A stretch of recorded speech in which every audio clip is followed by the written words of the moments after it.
Hello बच्चों, तो आज हम एक नया टॉपिक पढ़ने जा रहे हैं जिसका नाम है ह्यूमन ईयर। ठीक है। ह्यूमन ईयर एक ऐसा पार्ट है बॉडी का जिसकी वजह से हम सुन पाते हैं, है ना। हम बातचीत भी करते हैं, इसमें सबसे बड़ा इम्पोर्टेंट रोल किसका होता है? ईयर का। ओके। साथ ही साथ ह्यूमन ईयर का एक और इम्पॉर्टेंट काम होता है कि हमारे बॉडी के मूवमेंट को भी कंट्रोल करता है। ये हमारी बॉडी को बैलेंस करने के भी काम आता है। ठीक है। तो इसका दो इम्पॉर्टेंट फंक्शन है हमारी बॉडी में ह्यूमन ईयर का। एक तो किसी भी साउंड को सुनने के लिए, ठीक है, ये हमें लिसनिंग के लिए हेल्प करता है। साथ ही हमारी बॉडी मूवमेंट या फिर हमारी बॉडी के बैलेंस को भी कंट्रोल करता है। ठीक है। इसके बाद हम पढ़ते हैं कि ह्यूमन बॉडी का स्ट्रक्चर क्या होता है। ठीक है। ह्यूमन बॉडी का स्ट्रक्चर क्या होता है। इसके बाद अगर मैं बात करूं कि स्ट्रक्चर, तो स्ट्रक्चर में देखते हैं कि ह्यूमन बॉडी का स्ट्रक्चर कैसा होता है और इसके स्ट्रक्चर में कौन कौन से पार्ट होते हैं। तो ह्यूमन ईयर में टोटल इसे हम 3 पार्ट में डिवाइड कर सकते हैं। एक होता है, पहला होता है बाहर का जो पार्ट होता है वो होता है आउटर ईयर। उसके बाद होता है मिडिल ईयर और उसके बाद होता है इनर इनर ईयर। हम एक एक करके तीनों पार्ट के बारे में समझते हैं। अगर मैं बात करूं, जैसे देखिए यहाँ पे आपको दिख रहा होगा, हमारे ह्यूमन ईयर का ये सबसे बाहर का पार्ट होता है जो हमें दिखाई देता है बॉडी में, है ना।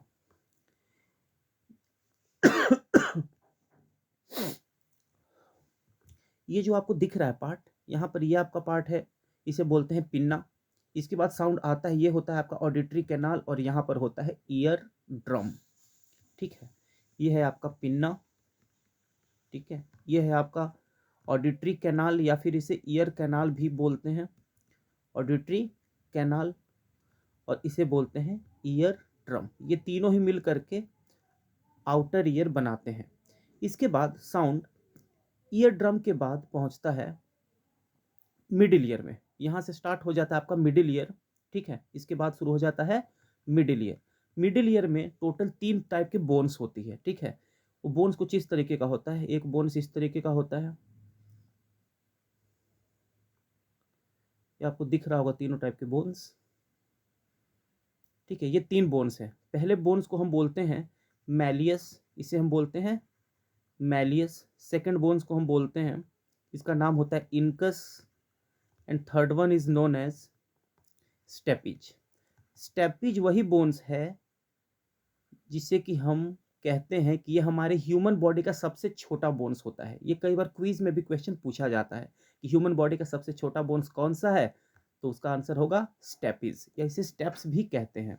ठीक है। ये तीनों बोन्स का जो शेप है ना, शेप के अकॉर्डिंग इनका एक और नाम है। जैसे मैलियस का एक और नाम है, मैलियस का एक और नाम है हैमर।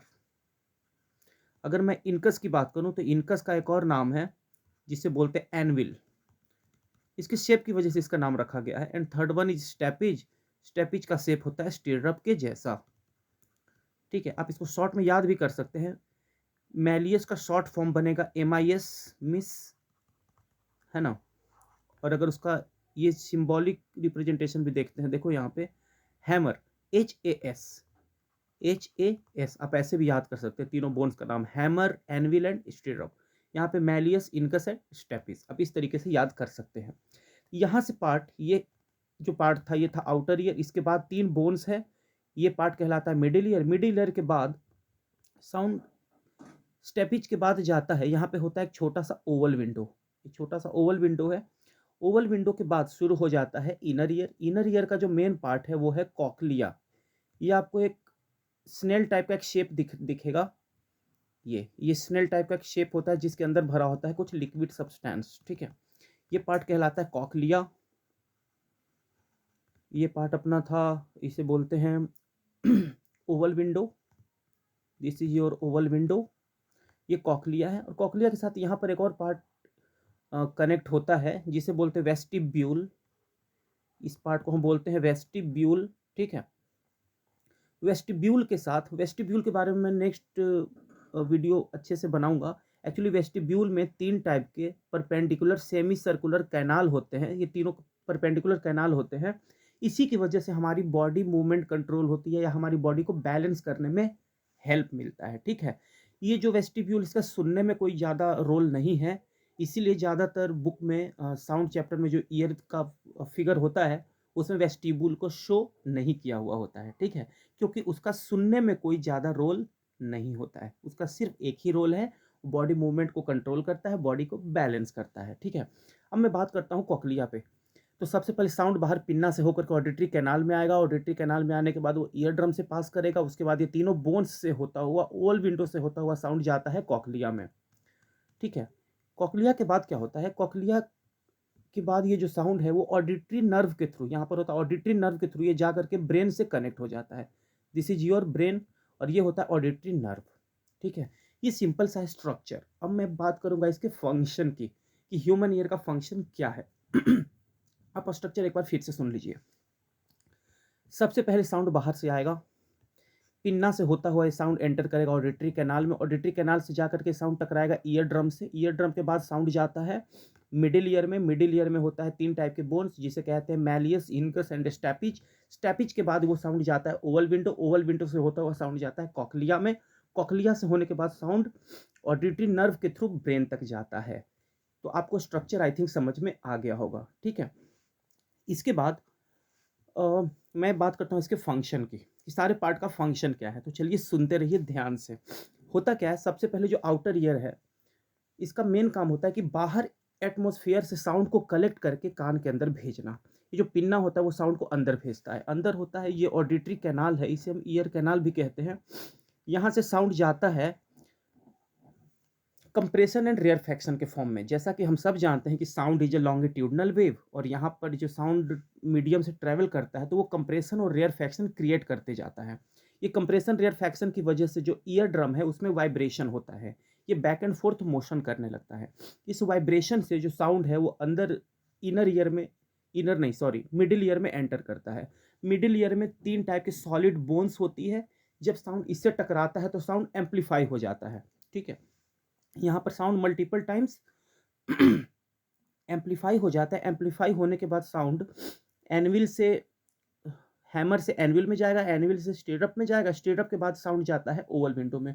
ओवल विंडो एक बहुत ही छोटी सी विंडो होती है जो कि ईयर ड्रम के कंपेयर में बहुत छोटा होता है। अब यहाँ पर जो साउंड एक्चुअली एम्पलीफाई हो गया, यानी साउंड का प्रेशर ज़्यादा है, लेकिन यहाँ पर एरिया काफ़ी कम है, और हम सब जानते हैं कि अगर कम एरिया से कोई भी ऑब्जेक्ट पास करेगा तो वो हाई प्रेशर के साथ पास करेगा। यानी कि इस ओवल विंडो का शेप छोटा होने की वजह से साउंड यहाँ पर हाई प्रेशर से पास करता है। और वैसे भी मैंने बताया कि कॉक्लिया के अंदर लिक्विड भरा हुआ है, तो अगर लिक्विड से किसी साउंड को जाना है तो साउंड को हाई प्रेशर का होना ही पड़ेगा, ठीक है?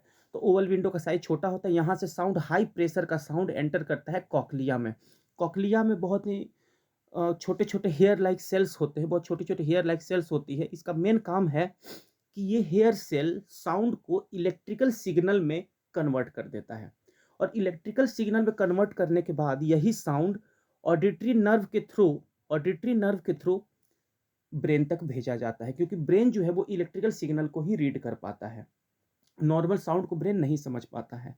तो कॉक्लिया का इंपॉर्टेंट फंक्शन है कि ये साउंड को, नॉर्मल साउंड को इलेक्ट्रिकल सिग्नल में कन्वर्ट कर देता है, ठीक है? और ब्रेन फिर उस साउंड को इंटरप्रिटेट करके हमें समझाता है कि सामने वाला क्या बोल रहा है। तो आई थिंक आपको सारा पार्ट इसमें क्लियर हो गया होगा। फिर भी अगर ह्यूमन ईयर में आपको कोई भी टॉपिक में कोई भी डाउट हो तो आप कमेंट कर सकते हैं, मैं डेफिनेटली आपकी उस प्रॉब्लम को सॉल्व कर दूंगा, ठीक है? सो ओके, इस वीडियो में इतना ही। अगले वीडियो में एक नए टॉपिक के साथ मिलते हैं। Thank you.